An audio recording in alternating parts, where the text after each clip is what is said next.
ওয়ালানাবলুওয়ান্নাকুম বিশাইইম মিনাল খাউফি ওয়াল জু'। এরে আল্লাহর বান্দা, তোমাদেরকে আমি আল্লাহ মুসিবত দিয়া, বিপদ দিয়া আমি আল্লাহ তাআলা পরীক্ষা করব। কখনো তোমাদেরকে আমি আল্লাহ তাআলা অসুস্থতা দিব, কখনো আমি আল্লাহ তাআলা তোমার স্বামী নিয়ে আমি আল্লাহ পরীক্ষা করব, কখনো তোমার স্ত্রী নিয়ে আমি আল্লাহ পরীক্ষা করব, কখনো তোমার সন্তান নিয়ে আমি আল্লাহ পরীক্ষা করব। আল্লাহ ডাক দিয়া বলে, আমি আল্লাহ তাআলা তোমার সম্পদ হয়তো শেষ হয়ে যাবে, হয়তো তুমি ব্যবসায় মাইর খায়া যাইবা, তোমার ধন সম্পদ ধ্বংস হয়ে যাবে, দোকানে আগুন লাগিয়া তোমার সম্পদ পুড়িয়া যাবে রে ভাই। আল্লাহ তাআলা ডাক দিয়া বলেন, আমি আল্লাহ এগুলো পরীক্ষা করি। এই পরীক্ষায় যারা ধৈর্য ধারণ করতে পারবে, আল্লাহ তাআলা ডাক দিয়া বলেন, ওয়াবাশশিরিস সাবিরিন। আল্লাহ ডাক দিয়া বলেন, ও নবী, যারা ধৈর্য ধারণ করবে গো নবী, তাদেরকে সুসংবাদ জানান। ধৈর্য ধারণকারী বান্দা কারা? আল্লাযীনা ইযা আসাবাতহুম মুসিবা, যাদের উপর কোনো মুসিবত আসে ওই বান্দাগুলো বলে, ক্বালু ইন্না লিল্লাহ, ও আল্লাহ আমরা তোমার জন্য, ওয়া ইন্না ইলাইহি রাজিউন, আল্লাহ আবার তোমার কাছে আমরা ফিরিয়া যাব। আল্লাহ ডাক দিয়া বলেন, এমন ধৈর্যশীল বান্দাদের ব্যাপারে আমি আল্লাহ তাআলার ঘোষণা, উলাইকা আলাইহিম সালাওয়াতুম মির রাব্বিহিম ওয়া রাহমা ওয়া উলাইকা হুমুল মুহতাদুন। আল্লাহ ডাক দিয়া বলেন, এই সমস্ত মানুষের উপর আল্লাহ তাআলার রহমত নাজিল হতে থাকে। আমার আল্লাহর রহমত, কারণ ওরা আল্লাহর মুসিবতের মধ্যে ধৈর্য ধারণ করে বান্দা, ওদের উপর আল্লাহর রহমত নাজিল হয়। আল্লাহ বলেন, ওরা আল্লাহ তাআলার হেদায়েত প্রাপ্ত বান্দা।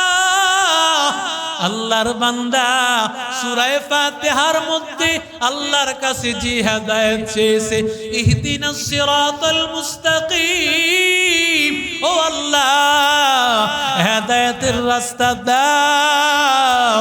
আল্লাহ তাআলা বলে, বান্দা যদি তুমি ধৈর্য ধারণ করতে পারো, আমি আল্লাহ তাআলা হেদায়েতের মতো দৌলত দান করব। ও আল্লাহর বান্দারা, ও বটতলা এলাকার যুবক, ও পর্দার অন্তরালের মা, আল্লাহকে ভয় কর। আল্লাহ তাআলার মহব্বতে নিজের জীবনটা কাজে লাগাও, দ্বন্দ্ব সারিয়া দাও। আল্লাহর নবীর ঘরের জন্য মহব্বত, আল্লাহর ঘরের জন্য মহব্বত, আল্লাহর দ্বীনের জন্য পাগল হয়ে যাও। যারা আল্লাহর দ্বীনের জন্য পাগল, আল্লাহ তাআলা তাদেরকে কেমন মহব্বত করতে থাকে। আল্লাহ তাআলা ডাক দিয়া বলেন, ওয়াল্লাহু রাউফুম বিল ইবাদ।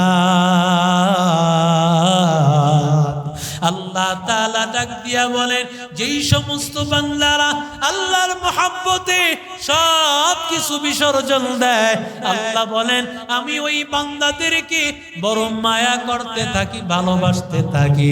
কারণ ওই বান্দা মসজিদে আসছে অনেক কষ্ট করি আমি আল্লাহর মহব্বতে।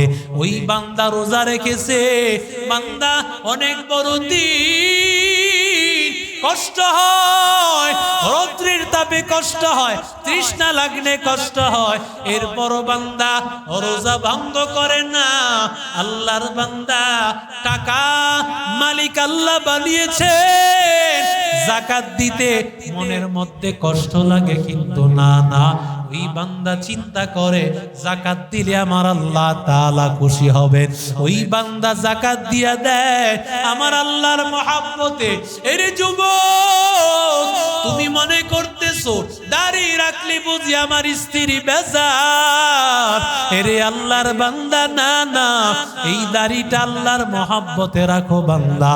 কারণ আমার বান্দারা যারা স্ত্রীর দিকে তাকায় না, আমার স্ত্রী বেজার হয়ে যাক, আমার বন্ধুরা বেজার হোক, আমার আল্লাহ যদি রাজি হয় এতেই আমার সব আমার সার্থক হয়ে যাবে। আল্লাহ তাআলা বলেন, ওয়া মিনান নাসি মান ইয়াশরি নাফসাহু ইবতিগা মারদাতিল্লাহ ওয়াল্লাহু রাউফুম বিল ইবাদ। নারায়ে তাকবীর, লিল্লাহি তাকবীর।